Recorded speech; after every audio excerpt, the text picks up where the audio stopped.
Panorama group, जो सोचता है वो करता है। नमस्कार, मैं हूं सागर, न्यूज हाट देख रहे हैं आप। देखिए, चिराग पासवान के बयान पर अब बिहार में सियासत तेज हो गई है।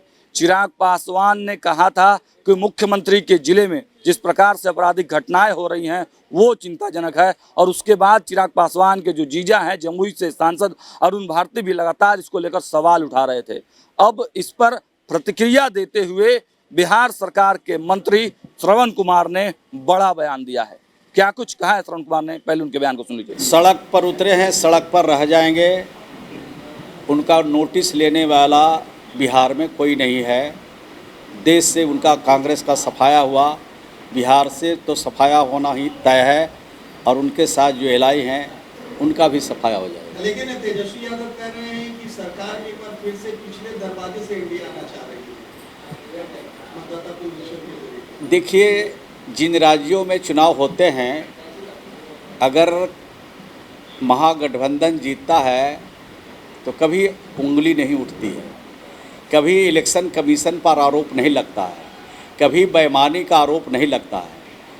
लेकिन जिन राज्यों में उनकी हार होती है, बुरी तरह से पराजित होते हैं, उन राज्यों में कहते हैं कि ये बैक दरवाजे से, पीछे के दरवाजे से चले।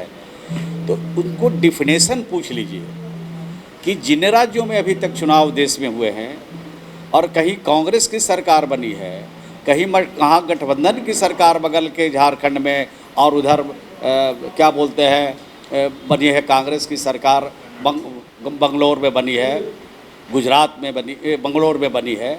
उनसे पूछिए कि वहाँ में बैकडोर से आप लोग गए या मेन दरवाजे से गए। अगर वो मेन दरवाजे से गए तो दूसरी पार्टियों की जो सरकार बन रही है वो जनता मालिक है।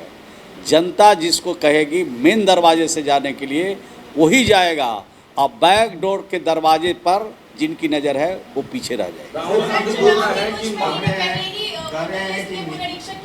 भारी पड़े तो दिल्ली चला गया, भारी पड़े तो हरियाणा चला गया, पंजाब हाथ से निकल गया। जहाँ जहाँ वो भारी पड़ते हैं हाथ से उनका निकल जा रहा है। बिहार में भारी पड़ रहे हैं, यहाँ भी निकल जाएगा। सर, बिहार में युवा आयोग का गठन किया जाएगा। आपको क्या एतराज़ है इसमें? आप भी युवा हैं, आपकी जो समस्या है, आपकी जो भावना है, आप जो चाहते हैं, आपसे राय विचार विमर्श करके युवाओं को आगे बढ़ाने के लिए, युवाओं को आगे रास्ता दिखाने के लिए, युवाओं की समस्या के हल के लिए अगर राज्य सरकार और बिहार के लोकप्रिय मुख्यमंत्री जी अगर ये कदम उठाते हैं तो आपको तो उनकी प्रशंसा करनी चाहिए, उनका स्वागत करना चाहिए, उनका अभिनंदन करना चाहिए। और प्रेस और मीडिया में जितने युवा हैं सबको जश्न मनाना चाहिए। चुनाव आयोग के खिलाफ क्यों अभियान चला रहे हैं? क्या लग रहा है कि इनसे लोग अभियान चला रहे हैं? देखिए, चुनाव जब आता है ना, तब इसी तरह से आते हैं, गेस्ट के रूप में आते हैं, और चुनाव में जब इनका सफाया होता है तो गेस्ट बैरन वापस हो जाते हैं। तो इनका आने जाने का क्रम चलता रहता है, और जब तक चुनाव समाप्त नहीं होता है तब तक ये आते रहेंगे, जाते रहेंगे, और तरह तरह के भावना को भड़काने के लिए तरह तरह की बात कहते हैं। आपको क्या लगता है कि ये बंदी सफल रही है आज की? अब पत्रकार लोग यहाँ हैं, मंत्री होके हम यहाँ हैं, भारत सरकार के एक मंत्री अभी हम लोग बैठक करके अभी आ रहे हैं, तो बंदी कहाँ दिख रहा है? बंदी खाली झंडा लेके घूम रहे हैं। बेचारे लोग जिनको कुछ मालूम नहीं है, बेचारा झंडा लेके उठा करके आ गया बेचारा, तो उन लोग से पूछिए कि क्यों बंदी करते हो।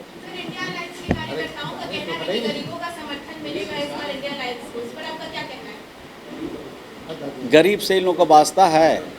जब इनको मौका मिलता है, कमो बेश देश में किसका शासन रहा है? कांग्रेस की हुकूमत रही है देश में। नारा लगता था गरीबी हटाना है, स्वर्गीय इंदिरा गांधी ने कहा गरीबी हटाना है, कांग्रेस ने नारा दिया गरीबी हटाने का।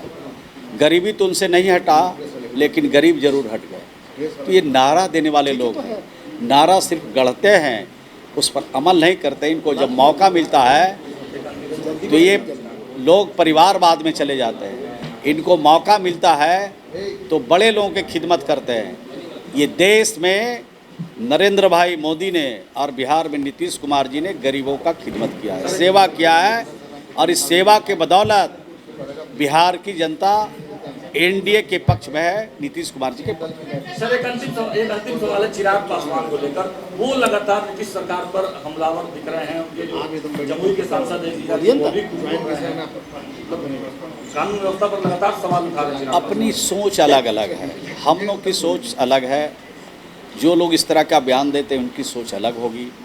उनकी अलग सोच के बारे में हम लोग क्या कह सकते हैं। इतनी बात मैं कह सकता हूँ कि ये देश का पहला राज बिहार है जहाँ सब कुछ महफूज है, कानून का राज स्थापित है और बिहार के गरीबों के लिए और ख़ास करके महिलाओं के लिए जो काम किया है उसका जोड़ा देश का कोई राज नहीं लगा सकता। लेकिन वो तो कह रहे हैं कि मुख्यमंत्री के जिले में जो आपराधिक घटनाएं हो रही हैं वो चिंतनीय है। चिंता का विषय है, बहुत ही दुखद घटना है। कौन सा ऐसा राज्य है जो क्राइम फ्री है, कौन सा ऐसा देश है जो क्राइम फ्री है। घटनाएं होती है लेकिन अपराधी अगर पाताल में भी रहेंगे कानून के हिसाब से उनको ढूंढ निकालेंगे और सिर्फ ढूंढेंगे नहीं, कानून के हिसाब से उन पर सख्त से सख्त कार्रवाई भी करेंगे। मालूम नहीं है, हम उतने बड़े नेता नहीं है कि हम सबके बारे में इतिहास भूगोल पढ़ के रखें। मैं जो जानता हूँ आपको बताया।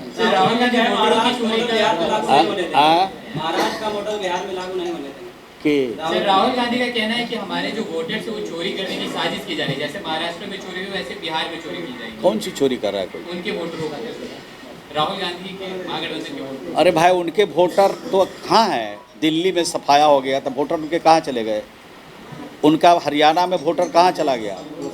राजस्थान में ये क्या बोलते हैं महाराष्ट्र में उनके वोटर कहाँ चले गए? उनके कोई वोटर नहीं है। उनके बारे में जान गए हैं कि ये लोग सिर्फ जवान चलाने वाले लोग हैं, काम करने वाले लोग नहीं हैं।